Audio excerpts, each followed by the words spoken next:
million a month. You're mocking our Jamaican heritage. You've been served.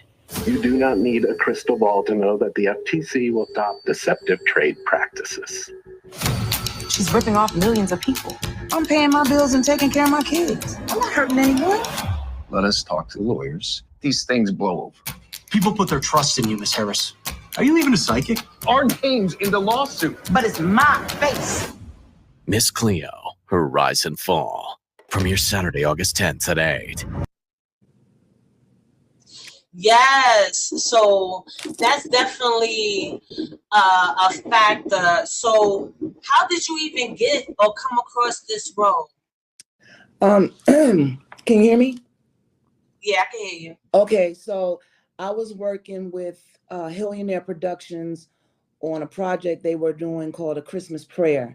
And the producer, Jamie McCoy, she approached me on set and she told me what I didn't know was that the role I was playing currently was an audition for the Miss Cleo role. And she presented it to me. First of all, I was shocked. Like, I'm listening to her and she's like, we have the rights and this and that, and we want to do her story and we want you to play her. And I was just thinking, you want me to be the lead? You want me to be the star? You want, that right there was shocking to me, because oftentimes when people haven't been in the limelight or they are perceived as not doing anything, people kind of brush them to the side or disregard them. And for her to have faith and know that I could deliver was just a shock to me. So it was presented to me. That's how I got it. Yes, it was a role made for you. And shout out to Hillionaire Production. Shout out to Jamie McCoy. She's very dope, does all the Christmas movies and a lot of the independent Black films you do see on BET, Lifetime, TV One, especially the Christmas stuff. So I definitely want to send a shout out to her. So when you was given the script, how did you prepare for this role?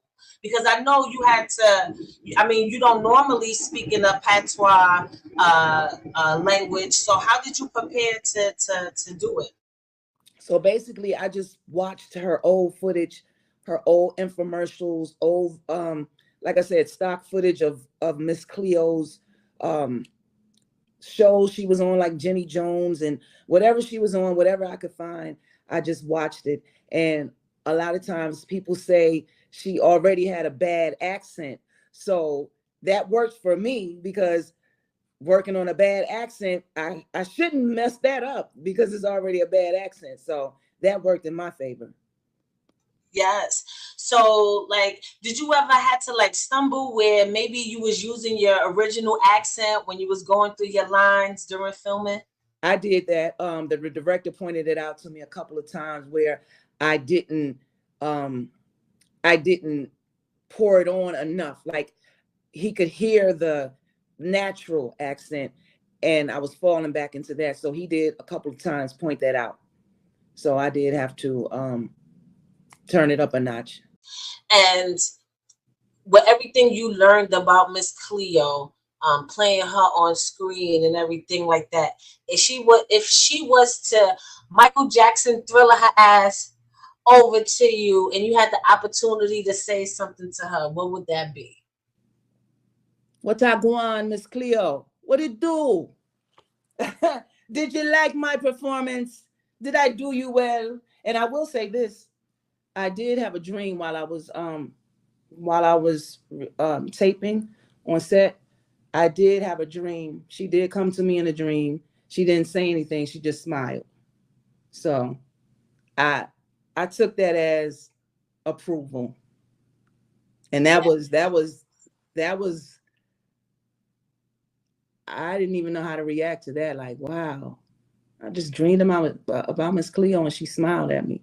So, and I did want to meet her children and try to get some tips from them and get their approval, or, they could tell me something about her. So hopefully they'll see it and hopefully they'll approve as well.